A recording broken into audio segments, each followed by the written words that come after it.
আজকের টপিকটা হচ্ছে বাবার উপবাস উপবাস লীলা, মানে উপবাস লীলা, ফাস্টিং, ব্রতের লীলা। তার এটার মানে অ্যাঙ্গেলটা কি হচ্ছে, কেন আমি এই লীলাটা গুলো ডিসক্রাইব করব। এটা বাবার একটা ক্যারেক্টারের একটা প্রদর্শন। মানে এটা হচ্ছে বাবা যে কত দয়াময়, গুরুদেব কৃপা সিন্ধু। হ্যাঁ, আর গুরুদেব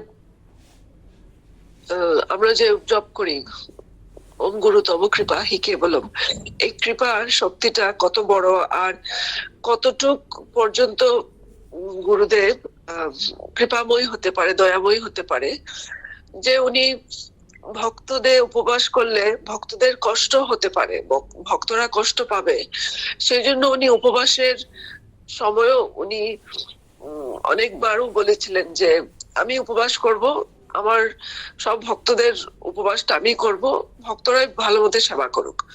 এই ধরনের বাবার ইয়ে ছিল, মন্তব্য ছিল।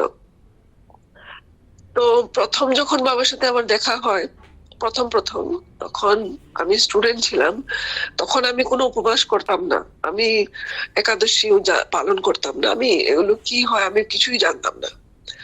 তবে যখন বাবার সান্নিধ্যে আসলাম, এগুলো আস্তে আস্তে বোঝা শুরু করলাম। এবং একটা ঘটনা আমার মনে পড়ে, এটা পূর্ণানন্দ মজুমদারের বাড়িতে কলকাতায় সল্ট লেকে। তখন আমি কলকাতায় থাকতাম, ওখানে আমি চাকরি করতাম, রামকৃষ্ণ সেবা প্রতিষ্ঠানে আমার পোস্টিং ছিল। আর তার আগেও আমি আরেকটা নার্সিং হোম ছিলাম, ল্যান্সডাউন নার্সিং হোম, ওখানে আমি চাকরি করতাম। তো যখনই সময় পেতাম বাবার সাথে আমি ঘুরতাম বা বাবার কাছে চলে আসতাম। তো একবারে একটা ছিল, একটা ব্রত ছিল, বোধহয় এটা হচ্ছিল খুব একটা ইম্পর্টেন্ট তিথি, আমার মনে পড়ছে না অকেশনটা কি, হয়তো জন্মাষ্টমী হবে, না হয় শিবরাত্রি হবে, না হয় আপনার নির্জলা একাদশী। মানে এমন একটা দিন ছিল যেখানে বাবা নির্জলা, মানে উপবাস করার প্ল্যান ছিল। আর বাবা কাউকে বলতেন না নির্জলা উপবাস করার জন্য, সবাইকে বলতেন এটলিস্ট তোমরা জল খাও বা ইয়ে খাও, কিন্তু বাবা নিজে কিন্তু নির্জলা করতেন। তো আমার কানে আসলো যে সেদিন বাবা নির্জলা করবেন বা করছেন। তো আমার প্রেরণা হলো যে আমিও করব নির্জলা। তো আমি তখন মনে পড়ছে যে আমি আরেকটা রুমে ছিলাম আর বাবা আরেকটা রুমে ছিল। তো বাবার হয়তো কানে গেল যে আমিও মানে এইভাবে প্ল্যান করছি। সঙ্গে সঙ্গে 1 ঘন্টা 2 ঘন্টার মোড়ে বাবা রুমে চলে এসলো, আমি যেখানে ছিলাম। হাতে একটা গ্লাস ছিল, আর সেখানের মধ্যে বাবা নিজের হাতে একটা মিক্সচার বানিয়েছিল, মানে চিনি দিয়ে আর একটু নুন দিয়ে, মানে একটা যেরকম ইলেকট্রোলাইট মিক্সচার হয় এরকম নিয়ে। তো আমার পিছনে পড়ে গেল, মাসি এটা খাও, এটা খাও। আমি বললাম যে বাবা আমার উপবাস। বলছে না, করতে হবে না, এটা এখনই খেয়ে নাও, কিচ্ছু হবে না, খেয়ে নাও।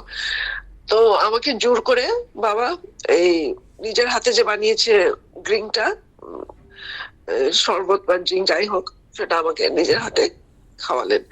যতক্ষণ পর্যন্ত আমি পুরোটা শেষ না করেছি বাবা দাঁড়িয়েছিলেন। তো সেরকম আমাকে করতেই দেয়নি। তারপর থেকে আমি যখনই উপবাস করি, আমি বাবাকে জানাই না বা কিছু, আমি লুকিয়ে লুকিয়ে করি বা বাবার কাছেও থাকলে। আর আমি সেটাও দেখেছি যে বাবার সাথে যখন আমরা পরিক্রমায় করি বা ঘুরি, তখন বাবা উপবাসের দিন সবসময় সবজি, সামা চাল এরকম মানে সবাইকে ভরপেট খাওয়াতেন। বলকি উপবাসের দিন বেশি করে বাবা সেবা দিতেন। তো একবার কি হয়েছিল, এটা ইয়েতে একটা মানে ক্রনোলজিক্যাল হয়তো হবে না ঘটনাগুলো, একটা কোনটা আগে কোনটা পরে আমি এখনো বুঝতে পারছি না। তো একবার একটা কি হয়েছিল, এটা নবদ্বীপে, নবদ্বীপে দুটো, আমরা প্রায় 1 মাসের মতনই ছিলাম হয়তো ওখানে।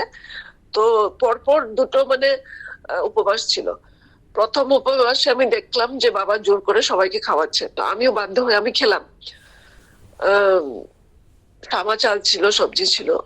তারপরের যেটা উপবাস ছিল সেটা কিন্তু কোনো কম্পালসারি ছিল না যে তোমাকে উপবাস করতে হবে। আর মামুনিদি সেদিন সেবা রান্না তৈরি করেছে, তো আমি বুঝতে পারলাম যে আমি যদি কাছে থাকি বাবা বসে সবাইকে সেবা দেবে, আর এটা হবে নর্মাল সেবা। আমি ওখান থেকে দূরে চলে গেলাম, গিয়ে এখানে লুকিয়ে বসে আছি। তো অ্যাকচুয়ালি আমি লুকিয়ে বসে আছি হচ্ছে পম্পাদি ওদের ঠাকুর ঘরের ভিতরে বসে জব করছি, আর ঠাকুরকে প্রে করছি যাতে বাবা আমাকে না ডাকে। তো আর আমি এত বেশি আমি প্রে করছি কারণ আমি ফিল করি যে বাবা আমার হৃদয়ে বসে সব কথা শুনেন। তো আমি খুব প্রে করছি, খুব মানে অন্তর দিয়ে প্রে করছি, প্লিজ বাবা তুমি আজকে আমাকে ডাকবে না সেবা করতে। তো সত্যি বাবা আমার কথা শুনলো, আমাকে একবারও ডাকিনি, কারণ বাবা বসা ছিল নেক্সট রুমে। তো বাবা তো অন্তর্যামী, বাবা তো বুঝতে পারে আমি কোথায় লুকিয়ে বসে আছি। আর যেহেতু আমি বাবাকে খুব নিবেদন করছি যে প্লিজ আমাকে আজকে ডেকো না, তো বাবা সত্যি আমাকে সেদিন ডাকিনি। তো সবাই সেবা করছে, আর মামুনিদিও সবাইকে খুঁজছে, সবাইকে এসছো সেবা করো সেবা করো। কি সেবা দিচ্ছ না আমি জানি না, উপবাসের সেবা হচ্ছে না নর্মাল এটা আমি বুঝতে পারছি না। তবে আমি কিন্তু লুকিয়ে বসে আছি। প্রায় 1 ঘন্টা 2 ঘন্টা হয়ে গেছে, দুপুরের সেবা টাইম হয়ে গেছে, আর বাবাও বসে আছে, উঠছে না, বাবার সেবা করছে না। তো মামুনিদি লাস্টে বলল যে সব ভক্ত সেবা না করলে কিন্তু বাবা সেবা করবে না। তো এইবার মামুনিদি লাস্টে বাধ্য হয়ে বললো যে শর্মিলাদি কোথায় মানে কোথায় আছে উনি। তো এবার তো আমি কি করবো, আমি তো লুকিয়ে বসে আছি, আমার লজ্জাও লাগছে, কি করে বের হবো, আমি তো কাছেই বসে আছি। আচ্ছা লাস্টে মানে আমি বের হলাম, বের হওয়া মাত্রই আমাকে বললো বসো। বসে তখন সেবা করতে হবে খুব অনিচ্ছায়, আর এইদিকে লজ্জাও লাগছে, খারাপও লাগছে, কি করব। তো সব মিলিয়ে আমি সেবাতে বসলাম, আর খুব মানে থ্যাঙ্কফুলি আমাকে উপবাসের সেবাটাই পেলাম। সামা চাল ছিল, সবজি ছিল। তো এটা হচ্ছিল নবদ্বীপে। তারপর আহমেদাবাদে কি হয়েছে, তখনও একটা উপবাস পড়েছে। আর আমরা তখন ছিলাম একটা হোটেলে, ফার্ন হোটেল, একটা খুব বড় হোটেল, ওখানে বেশ অনেকজন ভক্তরা আমরা ছিলাম। গুজরাটের পুরো দাদা দিদিরা সবাই ছিলেন। আর সেদিন ছিলেন মানে হোটেলে বাফে সিস্টেমে। তো সবাইকে বলা হয়েছে তোমরা সবাই আজকে, আই থিঙ্ক সেদিন জন্মাষ্টমী ছিল, সবাইকে বলা হয়েছে তোমরা সবাই কারো উপবাস করার দরকার নেই আজকে, তোমরা সবাই ভালো মতো সেবা করবে, বাবার অর্ডার, নির্দেশ। তো সবাই গেছে সেবা নিতে। এইবার যদি আমি সেবা না নেই তাহলে এটা খারাপ দেখাবে, আর বাবার কষ্ট হবে মনে। তো আমি একটা বড় একটা টিফিন ক্যারিয়ার নিয়ে বাফেতে গেলাম। গিয়ে আমি আজকে ভাবলাম যে এখন আমি সবাই মানে চোখে ধুল দেবো, মানে সবাইকে আমি চিটিং করব, কি করব, যে আমি দেখাবো যে আমি এসছি খাবার নিতে, কিন্তু আমি খাওয়ার নাম মাত্রে শুধু নেবো, আর আমি ও সেবাটা নেবো না। তো আমি কি করলাম, ফ্রুট সেকশনে, যেখানে ফলের সেকশনে গিয়ে শুধু একটা ফলের টুকরা, ওখানে তো মানে কাটা ফল থাকে, কাট পিসেস, তো ফলের মধ্যে আমি শুধু দেখলাম খাওয়ার মতন একটা মেলন। মেলনটা বাংলাতে কি বলে জানি না, মেলন ছিল। মেলনের একটা পিস আমি লাল রঙের, তো মেলনের একটা পিস আমি টিফিন বক্স, একটা বড় টিফিন বক্স, একটা মেলনের টুকরা নিয়ে আমার রুমের দিকে এসেছি। তখন অ্যাকচুয়ালি আমার সঙ্গে আমার মেয়েও ছিল, আমার মেয়ে, ওরা তো সবাই বাফেতে চলে গেছে, ওরা সব ধরনের সবকিছু খাবে, খুব আনন্দে ফুর্তিতে ছিল সবাই। আর আমিও কি করে বাবার চোখে ধুল দিয়ে সবাইকে মানে লুকিয়ে টুকিয়ে আমি আমারটা, আমি ব্রতটা আমি করবো ভাবছিলাম। আমি এক টুকরা মেলেন নিয়ে আমার রুমের দিকে আসলাম। একটু পরে আমার রুমে নক আসলো, বাবা দাঁড়িয়ে আছে। তারপর বললো তরমুজ, হ্যাঁ থ্যাংক ইউ। তো বাবা আসলো, এসে বললো মাসি তুমি কি সামা চাল খাবে? আমি বললাম বাবা হ্যাঁ খাবো, তাহলে আসো আমার সঙ্গে। তারপর আমি চুপ, বাবাকে ফলো করছি। এবার বাবা রাস্তার মধ্যে মানে করিডোর, একটা লম্বা করিডোর ছিল, আমার রুম, তারপর বাবার রুমটা একটু দূরে।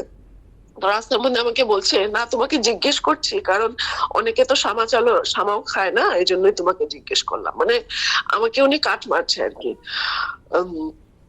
উম, তো ডাইরেক্টলি কিছু না বলে আমাকে বলছে অনেকে তো খায় না, সেই জন্য তোমাকে জিজ্ঞেস করা আর কি, চলো আসো। তারপর বাবা রুমে নিয়ে গেল, রুমে নিয়ে আমাকে বসে সেবা করালো। মানে সেদিনও আমি বাবার থেকে আমি মানে পালাতে পারলাম না বা এসকেপ করতে পারলাম না। তো যাই হোক, তো এগুলো ছিল লীলা। মানে আরো অনেক আছে কিন্তু সব মনে পড়ছে না। তো এটা ছিল আমার পার্সোনাল অভিজ্ঞতা। এবার কামাখ্যাতে আমি একটা আরেকজন এরকম ভক্তর সাথে কি ঘটনা হয়েছে এটা আমি একটু ডিসক্রাইব করছি। এটা খুব মানে ইন্টারেস্টিং। এখন যখন এই ভিডিওটা আমি বারবার যখন দেখি, তখন দেখি বাবা কি করে ছল করতেন, ছল চাতুরি করেও ভক্তদেরকে সেবা দিতেন। ওই ঘটনাটা আমি বলছি যে কামাখ্যাতে যে বাবা যেখানে ছিলেন সেখানে একটা বিদেশি মা, আমেরিকার মা, জটাধারী মা, উনি বাবাকে দর্শন করতে এসছেন। আর সেদিনেই এসছেন যেদিন ও পুরো উপবাস ছিল, পুরো একদম কিছু ব্রেকফাস্টও করেনি কিছু। বাবাকে যখন দেখতে এসেছিল তখন প্রায় সকাল 10টা কি 11টা বাজে। ওরা মানে ওই একই মানে আশ্রম বা একই অ্যাকোমোডেশনে ছিলেন। আর ওরা আরেকটা ফ্লোরে, ওদের গুরুদেব এসেছিলেন, ওরা হোম যজ্ঞ করছিলেন, অনেক মন্ত্র জপ করে হোম পড়ে যজ্ঞ করে এগুলো করছিলেন। আর এই মাটা বাবাকে জাস্ট দর্শন করতে এসেছিলেন। তো বাবা তো দেখেই বুঝতে পারলেন এই মাটা ক্ষুধার্ত, কিছু সেবা হয়নি। তো বাবা প্রথমে জিজ্ঞেস করলেন সকালে কিছু সেবা হয়েছে, ব্রেকফাস্ট হয়েছে? বলছেন না, আজকে আমার উপবাস, আমি পুজো করেই সেবা করব। একটু পরে বাবা বলল, আমার তো খুব কষ্ট হচ্ছে, তুমি খিদার্ত আছো, ইংলিশে বলছেন।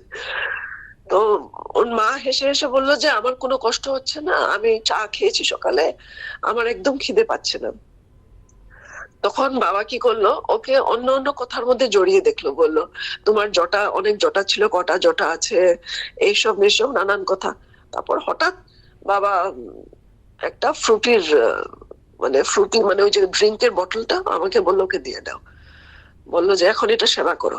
প্রথমে তো মহিলা বলছিল একদমই করবে না, পরে বাবার সাথে কথা বলতে বলতে কি হয়ে মুগ্ধ হয়ে গেল, যে মানে পুরো হিপনোটাইজের মতন হয়ে গেল। আর বাবা যা বলছে তাই শোনা শুরু করলো, বলছে হ্যাঁ এখন সেবা, এটা ড্রিঙ্কটা নাও।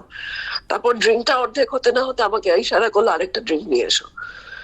যে মহিলা বলছিল যে আমি খাবো না কিছু, উপবাস হচ্ছে, তখন তখন আমি ভাবলাম হয়তো চা খেয়েছে সেজন্য ড্রিঙ্কটা খাচ্ছে, তো ঠিক আছে। একটু পর বাবা আমাকে ইশারা করলো এখন কলা নিয়ে এসো। তো মহিলাটা বললো যে বাবা তুমি চাইছো আমি এখন কলা খাবো? বাবা বললো হ্যাঁ আমি চাইছি, তুমি খাও কলা। একদম একদম বাধ্য হয়ে মহিলাটা কলা খাওয়া শুরু করলো। সেরকম বাবা একটার পর একটা মহিলার পেট ভরিয়ে দিল। তো আমার চোখের সামনে দেখা কি করে এই মহিলাটা যে বাবা অন্তর্যামী ওনার ভিতরে বসে আছে, বুঝতে পারছে ওনার কষ্ট হচ্ছে, আর যে পূজা পাঠ আর নিয়ম সব একদিকে, কিন্তু বাবার কাছে আসলে এটা আরেকটা নিয়ম হয়ে যায়। আর একটা কথা আমার মনে পড়ে, যেটা বাবা আমাকে কাশ্মীরে বলেছিল, ভক্তিটা পরিমিত করলে ভালো হয়। এমনি জাস্ট বলেছিল পরিমিত করলে ভালো হয়। বললো যে আমিও পরিমিত করি ভক্তিটা। তার মানে কি বোঝা যায়, আমি তো এত মানে বুঝি না। তাহলে বুঝলাম যে হয়তো বাবা এক্সট্রিম, আমরা যে কষ্ট করি অনেক বেশি কষ্ট করলে এটা না করলেও হবে। আর আরেকটা কথা বলেছিল যে যারা গুরু আশ্রয় থাকে ওদের বেশি না কষ্ট করলেও হয়। এটা আরেকটা কুম্ভ মেলায় হয়তো এটা বলেছিল। কিন্তু যাই হোক, এটার মানে না যে আমরা বা আমি এটা বলে খুব রিল্যাক্স হব, কিন্তু চেষ্টা তো করতেই হবে। কিন্তু এটা একটা জাস্ট উদাহরণ যে গুরুর কৃপা, গুরুর কত বেশি দয়াময়। বিশেষ করে আমাদের গুরুদেব কত জন্মের ভাগ্যর স্বীকৃতির ফলে এই ধরনের আমরা গুরুদেব পেয়েছি। তো এটা বলে আমি এখানে বিরাম দিলাম। কোনো ভুল ত্রুটি হলে আমাকে ক্ষমা করে দেবেন।